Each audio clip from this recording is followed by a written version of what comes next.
I'm Warren Washington,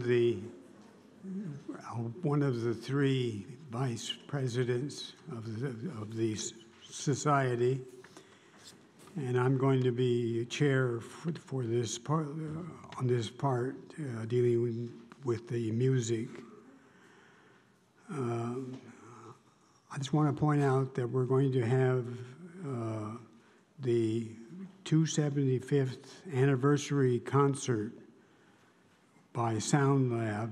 It's a contemporary ensemble-in-residence of the Philadelphia Orchestra. But before they start, I want to remind you to turn off your cell telephones. And at 4:30 this afternoon, the members' business meeting is going to be held over in Philosophical Hall across the street. And then later on at 6:30, we're going to have cocktails and light supper here in the Benjamin Franklin Hall. So I'd like to introduce the director of the music, Robert Wynn.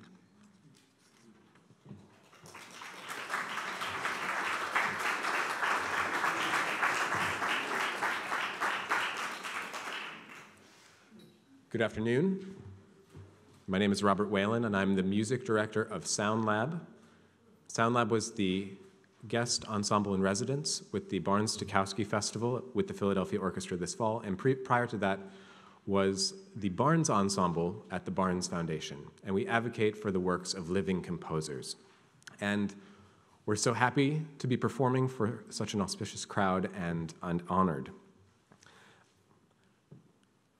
The title of today's program is The Space Between, which takes its title from the very first work on the program, The Space Between, by Anna Wiesner. And the thrust of the whole concert for us is an examination of the phrase, a more perfect union. And we'll begin to unpack that through sound over the course of the next 45 minutes or so. I'll introduce the second piece first, because we are graced by the presence of the composer, Anna Wiesner, and she'll be able to speak about her work far better than I. But the second work on the program is Bernard Rands's Memo Number 7, and you see the text for the Emily Dickinson poem at the very bottom of your program. Professor Rand's setting of this work deconstructs the text and foregrounds a subtext of abuse, fear, and ultimately triumph. And it's a powerful work for solo voice. Now, it's my privilege to introduce Anna Wiesner. Anna Wiesner is the winner of the 2018 Virgil Thompson Award from the American Academy of Arts and Letters. Professor Wiesner is also the recipient of a 2009 Guggenheim Fellowship and a 2008 Academy Award from the American Academy of Arts and Letters, and also a 2003 Pew Fellowship in the Arts. Professor Wiesner is professor of music at the University of Pennsylvania. It's my pleasure to welcome her to the stage to talk about her piece, The Space Between. Thank you.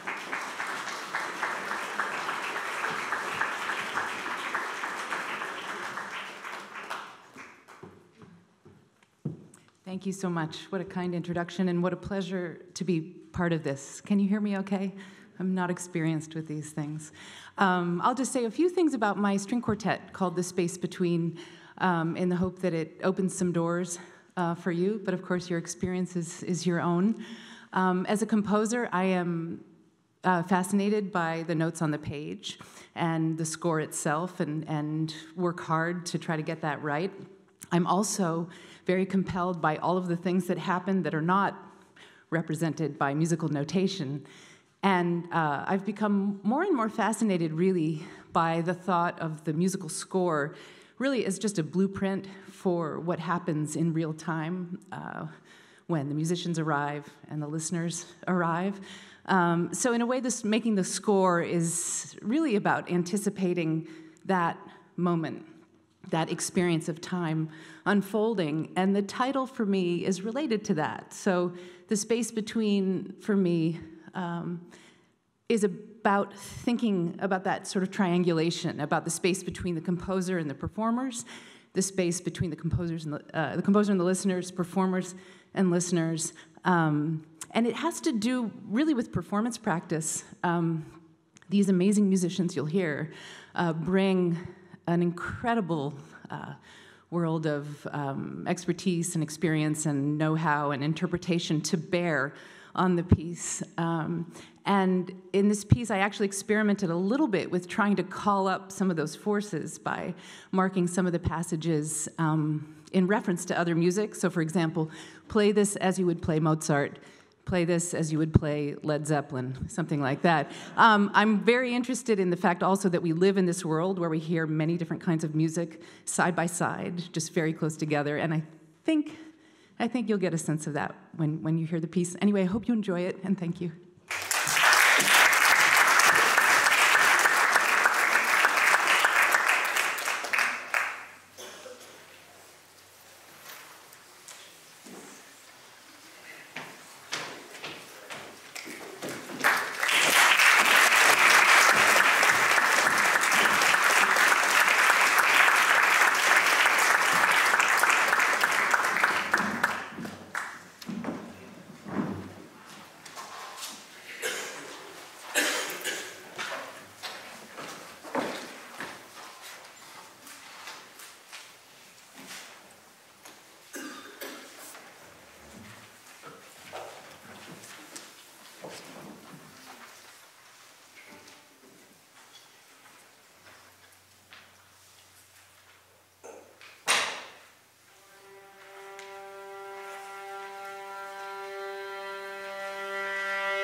What an incredibly visceral work that is, isn't it? Just a few words about the final two pieces on our program. Plea for Peace is a vocalese that was composed in 2017 by university professor at the University of Chicago, Augusta Reed Thomas. It was written to commemorate the 75th anniversary of the Chicago Pile 1, which was the first sustained nuclear chain reaction, and the complex aftermath that followed, of course. Professor Thomas chose to set no words to this. It's for voice and string quartet, and she said she wanted it to mean the same thing anywhere. So, and concluding today's program is a string quartet that I wrote. It's just a few brief words about it. It is, the first movement unpacks two very specific screams.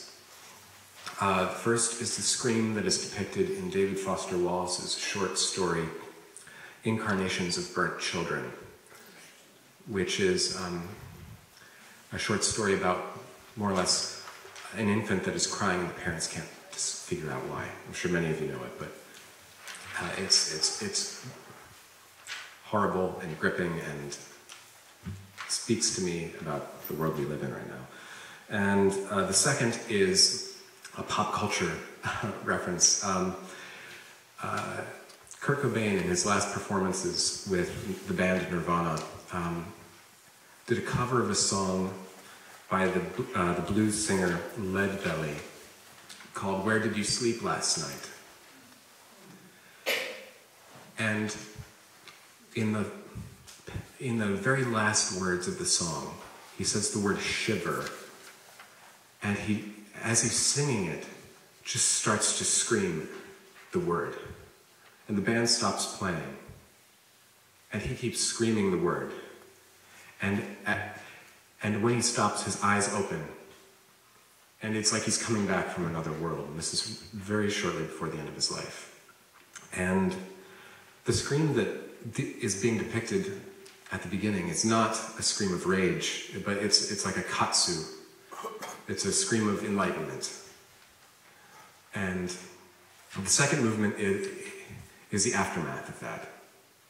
It's this crystalline, icy stillness, and a serenity of sorts. And the third movement begins to try and piece it all together to put a structure, and it's going very well at the beginning. There's a melody that all of the voices in the quartet are playing. No one person plays the entire melody, but they all share the notes of it.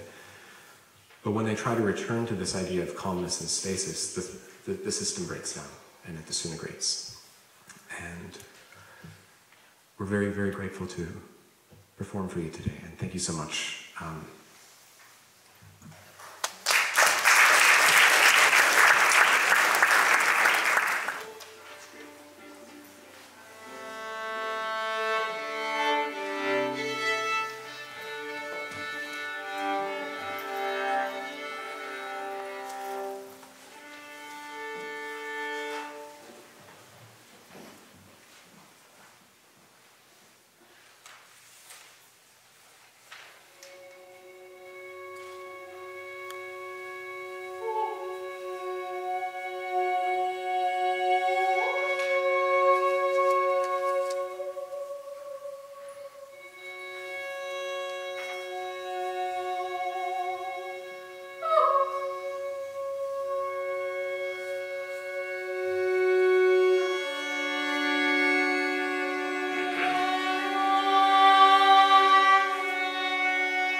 Thank you very much, SoundLAB.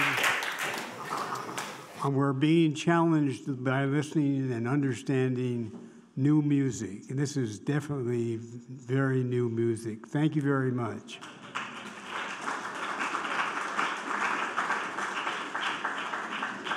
Do you have anything else you want to say? Is there anything else that you want to say? If there's time for questions, we're happy to take them. Otherwise, Okay, well, come on.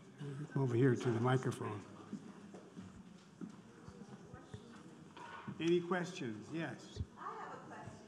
Could you explain a bit to us about how the music for the solo voice is notated? How does the composer indicate that? I have the perfect person to tell you about that. Catherine Scavira is the artistic director of SoundLAB, and here she is.